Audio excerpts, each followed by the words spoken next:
দেড় দশক পর বাড়ির উঠোনে ফিরল হারিয়ে যাওয়া ছেলে, আর তাকে সামনে পেয়ে কান্নায় ভেঙে পড়লেন মা। মালদার চাঁচলের নাজিমুল হকের বাড়িতে এখন শুধু উৎসবের আবহ। খবর সম্প্রচারের প্রায় এক বছর পর অবশেষে বাংলাদেশ থেকে নিজের বাড়িতে ফিরলেন নাজিমুল। পরিবার সূত্রে জানা গিয়েছে, মালদার চাঁচল ১ নম্বর ব্লকের ইসলামপুর গ্রামের ছকরডেগি এলাকার বাসিন্দা মারুফ আলীর ছেলে নাজিমুল হক ১৫ বছর আগে হঠাৎই নিখোঁজ হয়ে যায়। পরিবারের দীর্ঘ অপেক্ষা, চোখের জল আর অসংখ্য খোঁজাখুঁজির পরও মেলেনি কোনো সন্ধান। সময়ের সঙ্গে সঙ্গে আশাও যখন ফিকে হয়ে আসছিল, তখনই আসে এক অবিশ্বাস্য খবর। বছরখানেক সোশ্যাল মিডিয়ার দৌলতে বাংলাদেশের ছেলের খোঁজ পান পরিবার। নাজিমুলের একটি ভিডিও চোখে পড়ে পরিবারের। এরপরই শুরু হয় তাকে দেশে ফেরানোর লড়াই।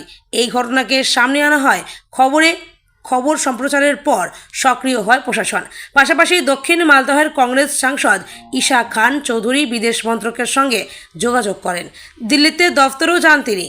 প্রায় এক বছরের আইনি লড়াই ও প্রশাসনিক তৎপরতার পর অবশেষে মালদার মহিদিপুর সীমান্ত দিয়ে দেশে ফেরেন নাজিমুল। ছেলে বাড়িতে ফিরতেই আবেগঘন মুহূর্ত তৈরি হয় গোটা গ্রামে। কেউ চোখের জল লুকিয়েছেন, কেউ আবার বলছেন এই যেন নতুন জীবন ফিরে পাওয়া। ছেলেকে ফিরে পেয়ে চোখের জল লুকাতে পারলেন না বৃদ্ধ দম্পতি। পাশাপাশি ভারত সরকার ধন্যবাদ জানান পরিবার। আমার ছেলে বাড়িতে খেলাধুলা করতে করতে কোন মুখে চলে গেছে বলতে পারবো না, কিন্তু বহুদিন ধরে খোঁজাখুঁজি আমরা অনেক দিন থেকে খোঁজাখুঁজি আমরা করছি, কিন্তু আমরা দেখা পাইনি ছেলেকে। কাটা করে নিয়ে তারপর বহুদিন আগে 15 বছর পরে তারপর এক ভিডিওকে চলাচ্ছিল, হোটেলে খেতে বসছিল, ওখানে মারধর করছিল, কে ভিডিও ছাড়ে দিয়েছে, আমরা দেখেছি। দেখে সেদিনকে আমরা করছি যে এটা আমার ছেলেকে আমি নিব।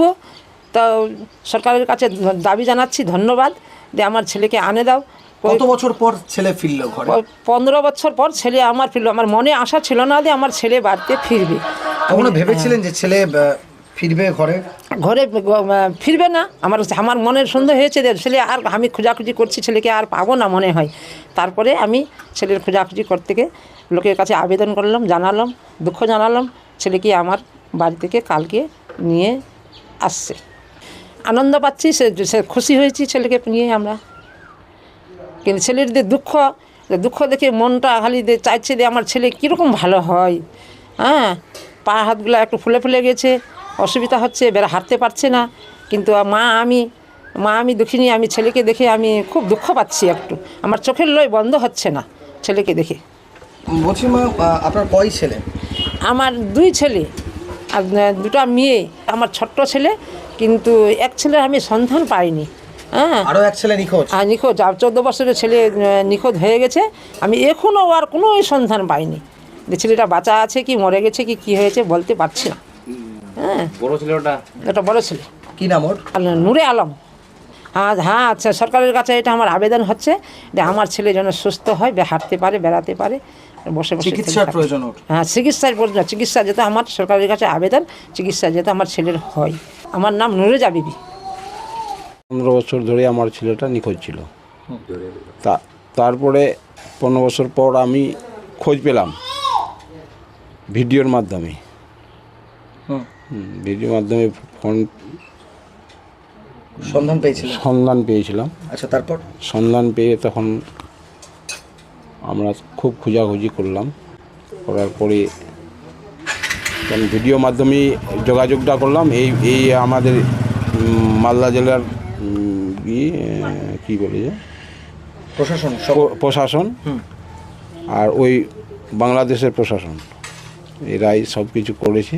এবং কত বছর পর ছেলে ঘরে ফিরল? 15 বছর পর ছেলেটা ঘরে ফিরল। আচ্ছা, এতে আমার এপারের প্রশাসন এবং ওপারের প্রশাসন সহযোগিতা করে আমার ছেলেকে বাড়ি ফিরিয়েছে। কখনো ভেবেছিলেন ছেলে? না, আমি ভাবিনি যে আমার ছেলে হয়তো বাড়িতে ফিরবে কি ফিরবেন না বলা যাবে না। বৃদ্ধ বয়সে আমি হয়তো পেয়েছি একে। কতটা ভালো লাগছে যে ছেলেকে আজকে ঘরে নিজের কাছে পেলেন? খুবই ভালো লেগেছে। আমার এখন এই বয়সে যে পেলাম, ছেলেটা কিছু করুক আর না করুক বাড়িতে ফিরে আসলো, এটাই আমার খুব আসম ধন্যবাদ এই বাংলাদেশ এবং ভারতের প্রশাসনকে। আপনার নাম? আমার নাম মারুফ আলী।